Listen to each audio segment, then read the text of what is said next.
Nah, ini common mistakes atau common misconception yang perlu kita hati-hati, perlu kita hindari. Pertama adalah ketika aku review essay pendaftar Global Grad, aku nemu sekali banyak orang yang eh, mention atau memasukkan terlalu banyak pengalaman di esainya.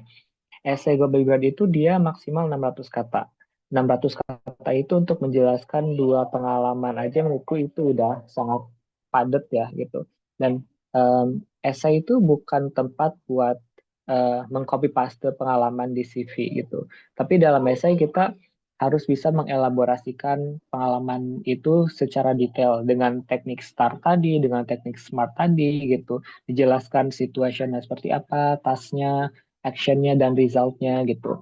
Jadi saranku cukup fokus ke satu dua pengalaman aja, tapi dielaborasikan dengan sedetail mungkin. Dan selain itu kan kita harus bisa ngejelasin juga di essay tersebut harus ada feature plans-nya dan lain-lain. Belum ada paragraf awal, kita harus menjelaskan background kita terlebih dahulu gitu. Kalau kita terlalu banyak menulis pengalaman, di atas dua gitu pengalamannya, menurutku itu esainya malah jadi kurang fokus mau nyeritain apa gitu. Terus common mistakes yang kedua adalah nggak ada benang merah antara masalah, aksi, solusi, dan hasil yang diceritakan dalam esai. Contohnya adalah aku pernah pernah nemu orang yang dalam esainya dia menceritakan kalau apa ya, masalah yang diangkat itu tentang masalah feminisme, kayak perempuan di wilayah dia itu kayak masih di banyak didiskreditkan oleh masyarakat, tapi ketika ngejelasin aksi dia aksinya itu adalah ikut kegiatan B, ikut kegiatan C yang nggak ada hubungannya sama sekali dengan si problem tadi gitu.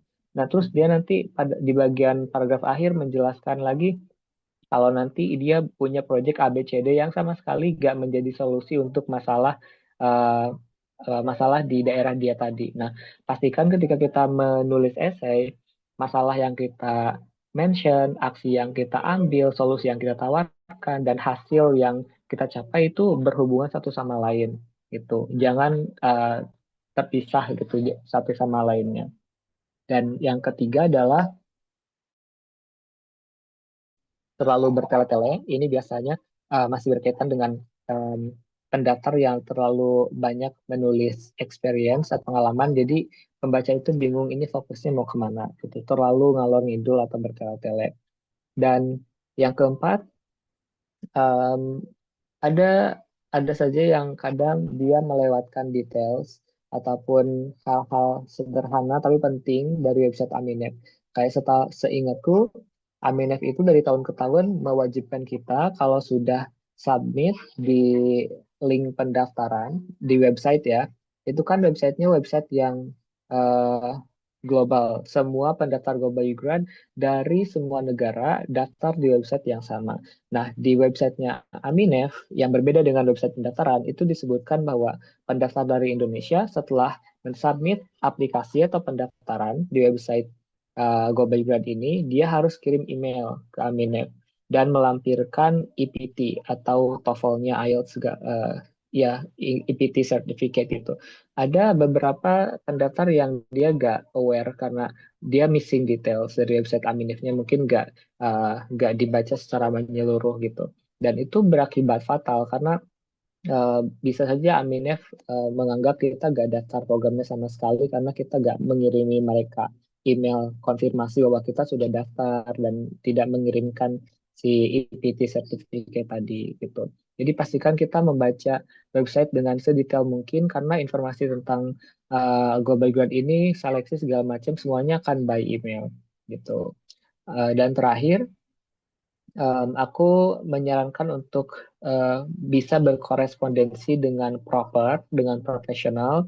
Seperti ini sebenarnya basic ya, kayak misalkan kita mengirim email ke Aminef atau ke PIC dari World Learning Kak, yang berhubungan dengan program Global Grant ini, pastikan kita tahu bagaimana sih struktur email yang baik. Aku paham karena mungkin kita tidak begitu familiar ya dengan email ataupun Outlook itu dalam dunia akademik kita sehari-hari kebanyakan mungkin menggunakan WhatsApp, Google Class dan lain.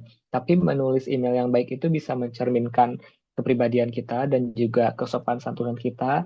Dipastikan tahu nih email yang baik itu harus ada subjeknya, harus ada cover letter atau kata-kata pengantarnya dan jangan sampai kita hanya misalkan Aminef minta kita ngirim EPT certificate kayak TOEFL IELTS kita cuma kirim sertifikat aja tanpa ada eh, kata pengantar atau cover letter kayak Dear Aminef Board of Executive bla bla bla terus memperkenalkan diri kita beritahu kalau kita sudah daftar program ini sudah submit aplikasinya di website dan ucapkan thank you kasih tanda tangan atau signature di emailnya itu hal sederhana yang sayangnya aku masih melihat banyak orang belum aware tentang eh, gimana cara nulis email yang profesional atau cara berkorespondensi yang proper, apalagi ini dengan pihak penyelenggara beasiswa gitu yang lagi kita daftarin.